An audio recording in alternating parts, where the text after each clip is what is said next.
Hello po, gagawa po tayo ng atsarang papaya.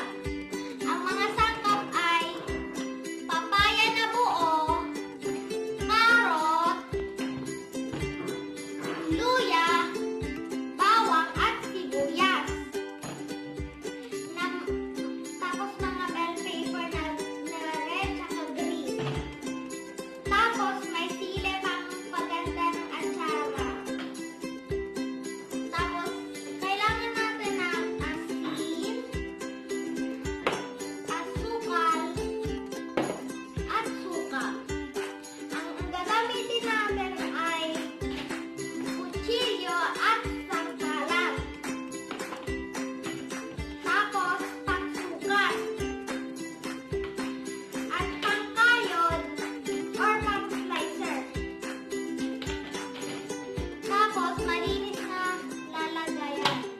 lalagyan pala. Tapos bukasin natin ang mga gagamiting sangkap. Sa mga bata, ingat po tayo sa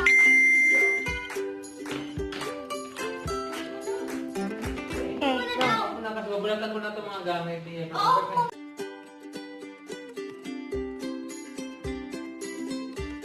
So guys, mga sangkap ay nahugasan ko na at binalatan ko na. So ready na sila ikayuran. Ganito po yun.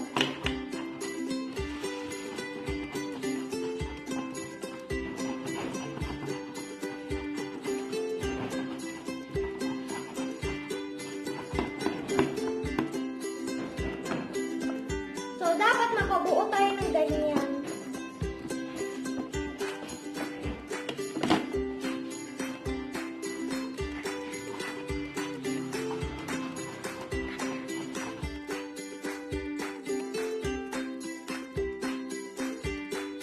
Tapos na po nagagdaran ang mga sangkap. Paghahaluin natin ang asin at papaya.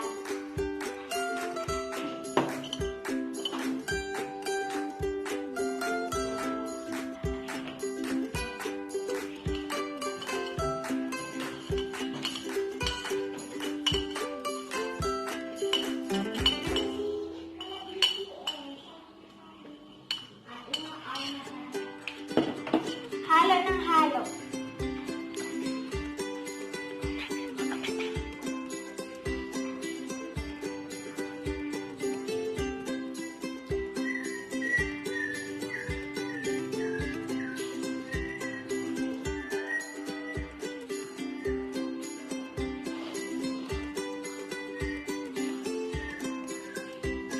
Tapos nito, gagawa na tayo ng sirap para sa atsara.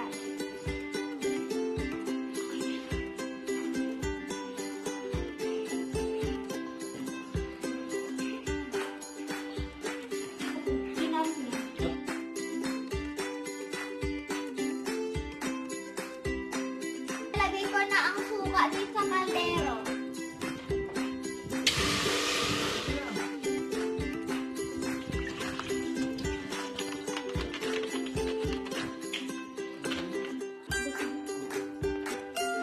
Tapos isa pa.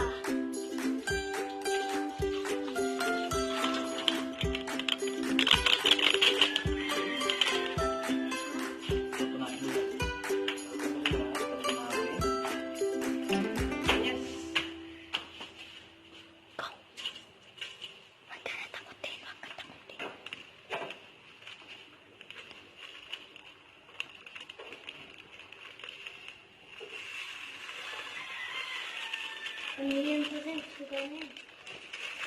Diabetes. Mag-ingat sa apoy mga bata. Mag-ingat sa apoy mga bata.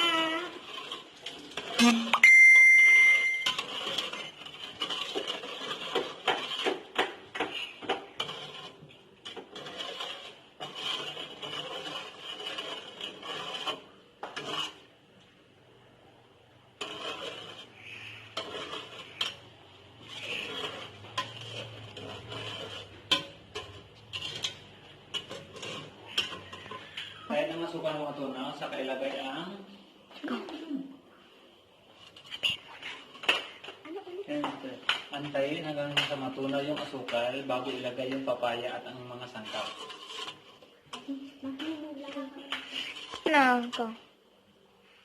So, hihintayin natin matunaw yung asukal bago natin ilagay yung mga sangkap. Ilagay natin na yung mga sangkap.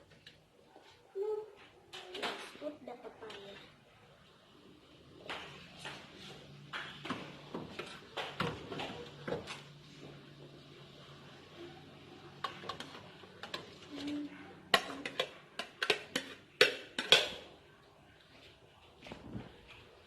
Looks tasty. Looks disgusting. Now let's put the luya and the carrots.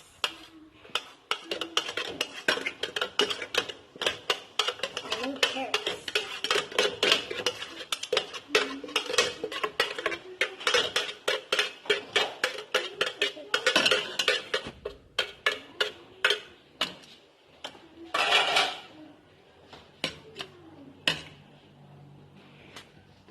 Now let's put for the others.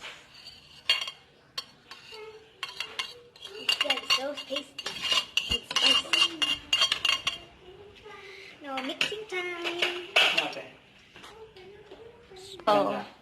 Now pampaganda sa ating atsara. Atsara or something.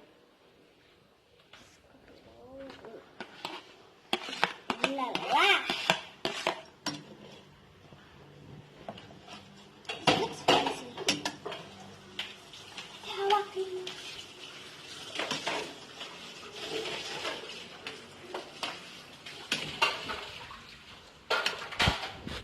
Daddy spoon.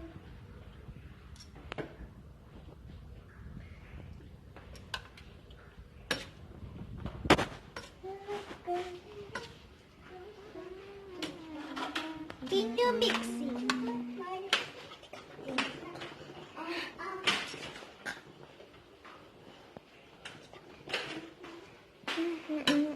That is the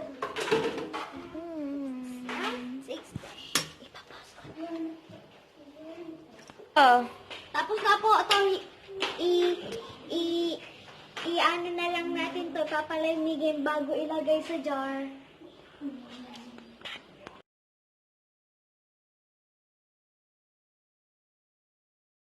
Ilalagay na natin ang atsara dito sa mga jars natin. So, let's put na hanggat dito lang.